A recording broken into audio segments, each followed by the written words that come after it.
Friends, నేను పల్లవి. అందరూ ఎలా ఉన్నారు? అందరూ హ్యాపీగా, హాయిగా, హెల్తీగా, వెల్తీగా, ఫిట్గా ఉన్నారని అనుకుంటున్నాను. ఉండాలని మనస్ఫూర్తిగా కోరుకుంటున్నాను. ఫ్రెండ్స్, ఈరోజు కొన్ని సైకాలజీ టిప్స్ తీసుకొచ్చాను. చాలా ఫన్నీగా, సరదాగా, ఇంట్రెస్ట్గా ఉంటాయి. ఫాలో అవ్వండి. ఫ్రెండ్స్, ఎప్పుడైనా ఆలోచించారా మన పెయిన్కి ఏంటి కారణమని? మనం ఎందుకు ఇంత బాధపడుతున్నామని? ఎందుకంటే మనం ఎక్స్పెక్టేషన్స్ని ఎక్కువగా పెట్టుకుంటున్నాం కాబట్టి. ఎప్పుడైతే మనం ఎదుటి మనిషి మీద ఏ రిలేషన్ అయినా అవ్వచ్చు, ఎప్పుడైతే మనం ఎక్కువ ఎక్స్పెక్టేషన్స్కి పెట్టుకుంటామో ఎక్కువ పెయిన్కి గురవుతాం.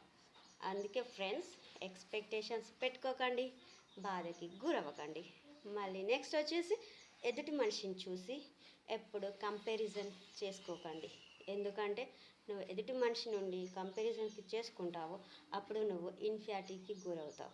సో ఎదుటి వారి నుండి కంపారిజన్ ఎప్పుడు చేసుకోవద్దు. నువ్వు చేసుకోవద్దు, ఎదుటి వారిని ఇంకో వారితో కూడా కంపారిజన్ చేయొద్దు.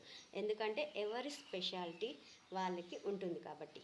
మళ్ళీ ఇంకొకటి వచ్చేసి ఎప్పుడు ఎదుటి మనిషిని ఎక్కువగా చదవడానికి, అంటే ఎక్కువ ఎదుటి మనిషి గురించి తెలుసుకోవడానికి ప్రయత్నం చేయొద్దు. అలా నువ్వు ఎదుటి మనిషి గురించి ఎక్కువ తెలుసుకోవడానికి ఎంత ప్రయత్నం చేస్తావో అంత పీస్ని కోల్పోతావు, అంత మనశ్శాంతిని కోల్పోతావు. సో ఫ్రెండ్స్, చాలు. ఇవి ఇంకా చాలా ఉన్నాయి, తీసుకొస్తాను. ఇంకా చాలా మంచి మంచి టిప్స్ ఉన్నాయి, అన్నీ తీసుకొస్తాను. నచ్చితే ఫాలో అవ్వండి, లైక్ ఇవ్వండి, సబ్స్క్రైబ్ చేయండి. ఓకేనా ఫ్రెండ్స్? Keep smiling. బాయ్.